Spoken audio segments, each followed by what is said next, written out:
Welcome to the podcast of the February 22nd meeting for students entering 7th grade in 2012-2013.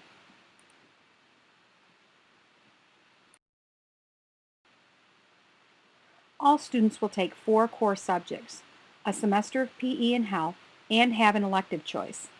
In addition, students have an academic options period each morning. This period is tailored to fit your son or daughter's needs. Some students receive additional math or reading, and some participate in enrichment. Each student also has a short team study. New national standards focus on college readiness. 48 states have adopted these standards. They're meant to be highly rigorous and challenging across the board. Teachers have spent the entire year studying and receiving professional development on these new standards. We are currently mapping new standards and creating assessment units for next year. This isn't meant to be a little change to the standards. It's meant to be game-changing. Each state will be measured in the same way. Expect more rigor in all subjects. However, it may be most noticeable in math. In the past, we have offered pre-algebra course to students who excelled in math. Under the new Common Core state standards, students who excel in math will have the option to take a course that combines 7th and 8th grade math. This course will prepare students for a very rigorous high school algebra course in 8th grade. On the handout that details the math selections beyond next year and into the high school years, please note math pathways. I want to call your attention to the fact that this 7th and 8th grade course will combine content from both the 7th and 8th grade years. It is meant to be a very rigorous course. The new 7th grade math will also increase in rigor. Notice that students taking 7th grade math this coming year, and 8th grade math the following year are on a pathway in their senior year to take trig and pre-calc, or math analysis, or even an advanced placement course in statistics. We encourage all students sometime during their high school years to find their passion and pursue a challenging AP course in English language arts, math, science, social studies, art, music, or language.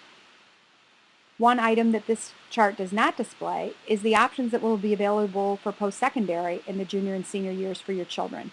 Many college courses are already being offered on the Perrysburg campus and through PSEO, and in the future we expect even more. Because of the added rigor of math courses next year, we've created this checklist for you to help guide your decision about math. Students will take an end-of-the-year test that informs our decision about placement into either the 7th, 8th, or into 7th grade math. We want to be sure your child is fully challenged and yet not frustrated. The 7th, 8th grade math will essentially combine contents of 2 years of math. We will make placement decisions in math based on these criteria.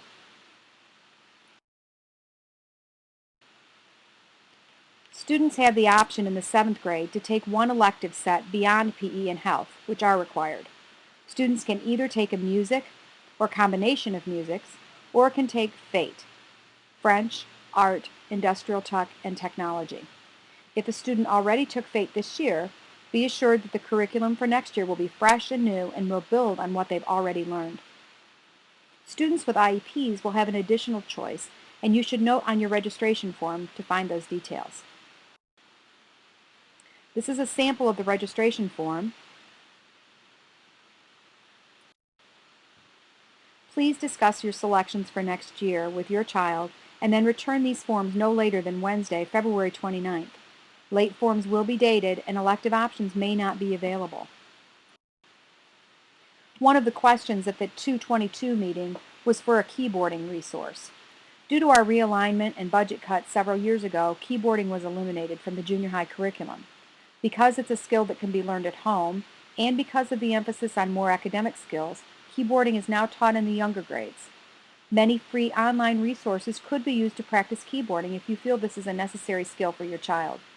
I've included a few on this PowerPoint, but this is certainly a very short list. Please remember that all websites should be monitored by parents.